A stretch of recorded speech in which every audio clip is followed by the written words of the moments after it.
Good afternoon, Christian. You've beaten Bournemouth twice this season, one of them very recently. Will that make a difference going into this two-legged tie?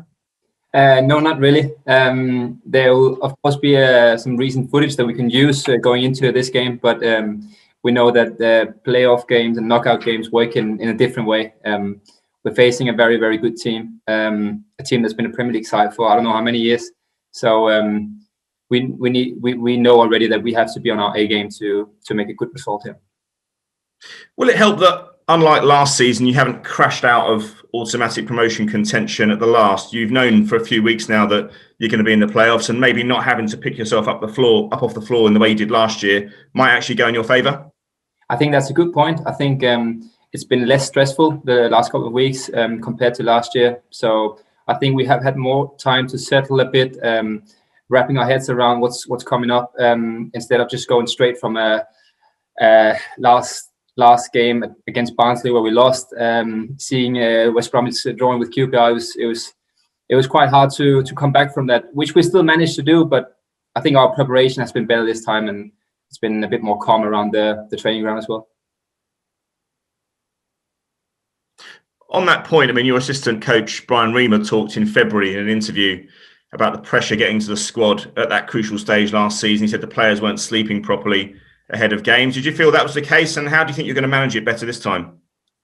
I think that when it comes to playoff games and big games in particular, we're talking very small margins. So I think it's an easy reason to give to say that people didn't sleep well or we were nervous, which maybe have been the case for some players, but I think we did really well in the two games against Swansea. We played a fantastic home game, and then we went into the final and we conceded a goal in the 100 and I don't know what minute. So very small margins that could have easily turned to our advantage last year. It didn't, and I think, of course, the knowledge and the experience we had last year will help us this time. You played Fulham 3 times last season, once this season in the League Cup. I mean, you saw them get relegated this week. Do you think your team would have made a better fist of staying in the Premier League than they did? Again, it would also be a very easy statement to say we would do better, but we are not in the Premier League, and we haven't been in the Premier League, and we know the opponents you face there is on a really, really high level.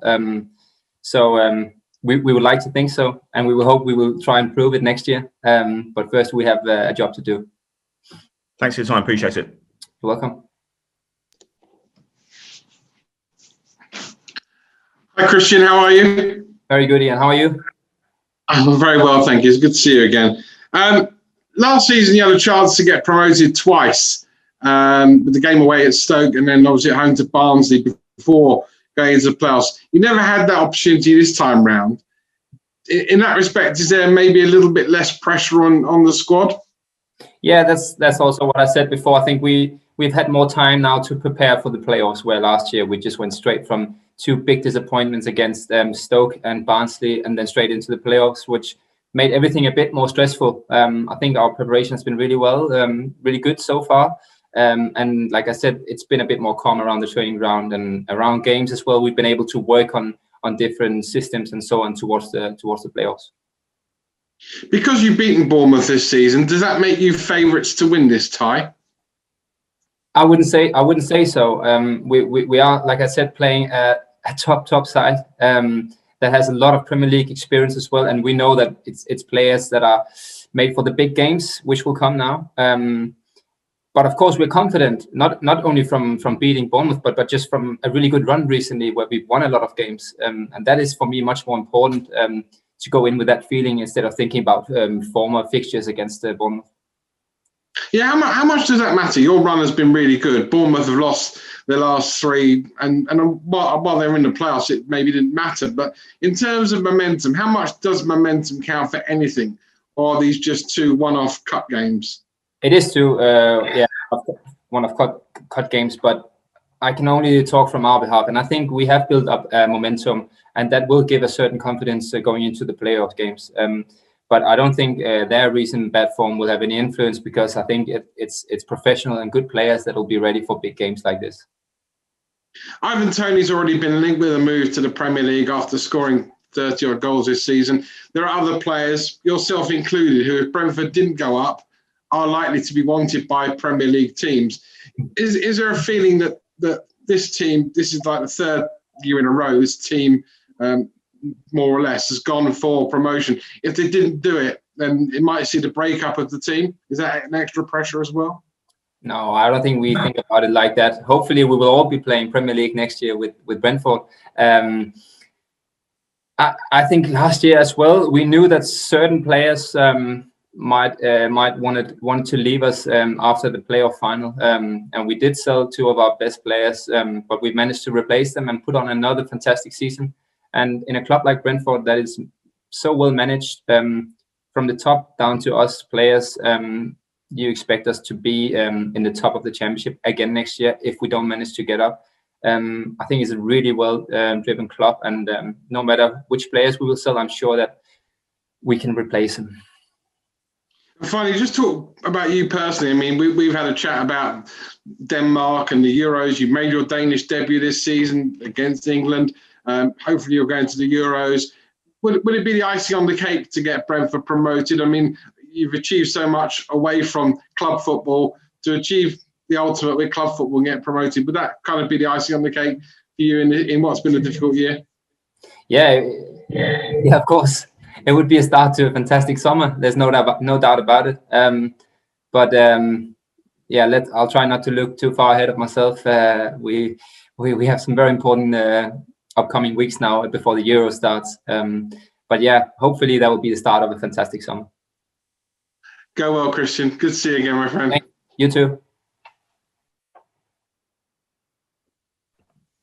Hi, Christian. How are you? Hi, Phil. Very good. How are you? Yeah, good. Thank you. Good.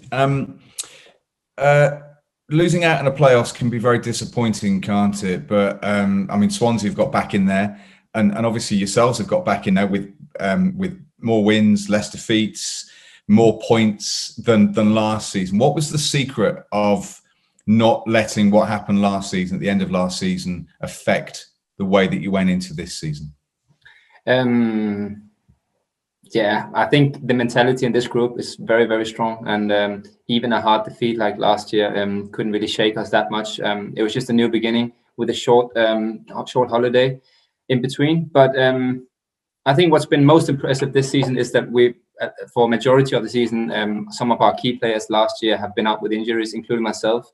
But we've managed to replace both me and Pontus, and of course Said and Oli, who left us last year, and the players that have stepped in like Vitali, Ivan, of course, but also young player like Mads Beck has been amazing this season. And we have to give big credit for them to just step in whenever's been needed.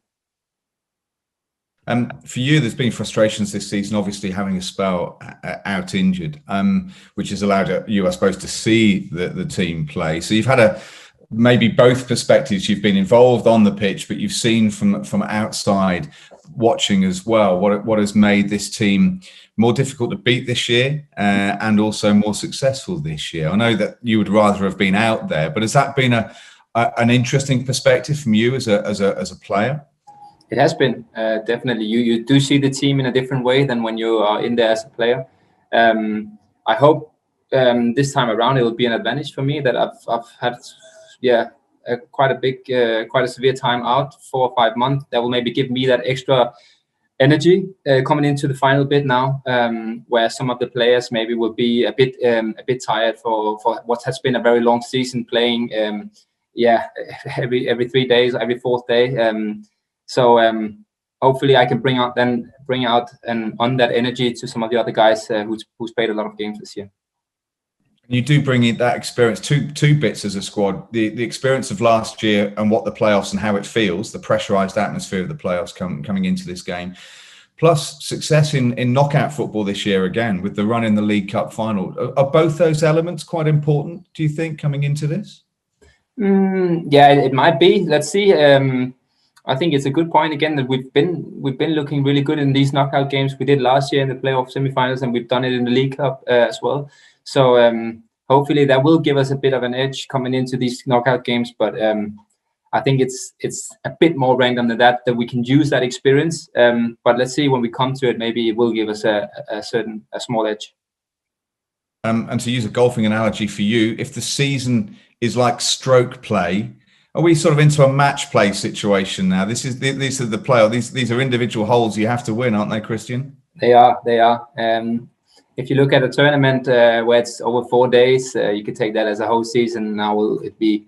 You call it a playoff hole as well in golf. Now it will be down to who is the best team on the day, and yeah, over 2 games, of course. And finally, for me, how? I mean, obviously, you want to take the momentum of the back end of the season with the wins and the unbeaten run. But on the flip side, you've had a chance for a couple of days break for everyone just to try and sort of re-switch on and be ready to go. Has that been important? Because as you said, it was a very, I think Thomas described it as a sprint for the line. It was, wasn't it? There was just no rest, really. Have you at least had a couple of days where everyone can just have a little bit of a switch off? Yeah, we have had that, and that has been important. I think not only for me, but for the whole group to, like you said, just switch off and spend time on your family or whatever you want to before we are ready for the final days of preparation. I think the team is in a really good place right now, and we just can't wait to get going. Going to be out there, brilliant. Well, see you Monday. Best of luck with the next couple of days training. See you then. Thank you, Phil.